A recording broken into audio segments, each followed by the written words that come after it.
Alhamdulillahirabbil alamin wassalatu wassalamu ala asrofil anbiya'i wal mursalin sayyidina Muhammadin wa ala alihi washabihi ajmain amma ba'du.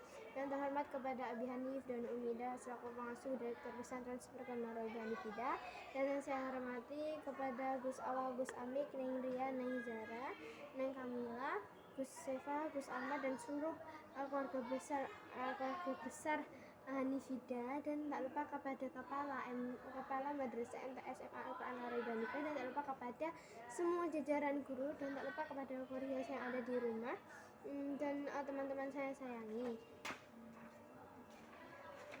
Perkenalkan, nama saya Nisatul Janati, saya kelas 8 MTS Al-Quran Marobani Fida. Saya ingin merepresentasikan peta imajinasi saya tentang bahasa Indonesia dan struktur berita. Pengertian struktur berita itu ada 3. Jadi struktur berita itu dibagi menjadi 3. Yang pertama itu adalah kepala berita. Kepala berita itu adalah bagian yang memuat banyak informasi penting, yaitu tentang apa, di mana, kapan dan siapa. Nah, itu kepala yang dimaksud kepala berita. Terus ini ada tubuh berita. Tubuh berita itu adalah berisi penjelasan mengenai informasi yang disampaikan pada bagian kepala berita. Yang ketiga itu ada ekor berita. Ekor berita itu mencantumkan informasi yang bersifat tambahan. Oke, yang ketiga itu ada bahasa berita. Itu ada kalimat langsung. Kalimat langsung itu seperti kalimat yang dituturkan oleh orang atau sang pelaku atau orang lah. Habis itu ada tanpa mengubah kata atau kalimat. Selanjutnya itu ada penggunaan bahasa bersifat baku seperti memudahkan dan memahamkan banyak orang. Jadi kalau kita ngomong pakai bahasa baku kan mudah ya seluruh orang untuk memahami berita tentang apa.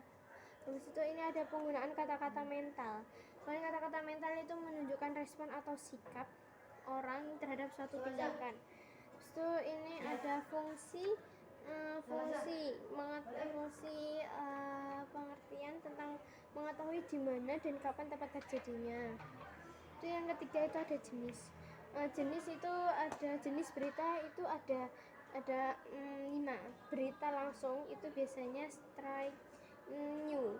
Berita langsung itu adalah berita yang ditulis dengan lugas dan ringkas. Jadi berita itu pokoknya diberitakan secara ringkas atau dirangkum.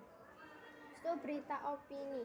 Berita pendapat atau opini yang berisi laporan pandangan. Jadi berita opini itu biasanya disebut dengan opinion news. Jadi berita ini itu melaporkan pandangan orang lain, misal menurut ini tuh orang itu gimana gitu. Nah, itu pandangan orang lain. Terus yang ketiga itu ada berita interpretatif. Itu biasanya seperti ini. Itu adalah berita yang dikembangkan melalui pendapat berdasarkan fakta yang ada.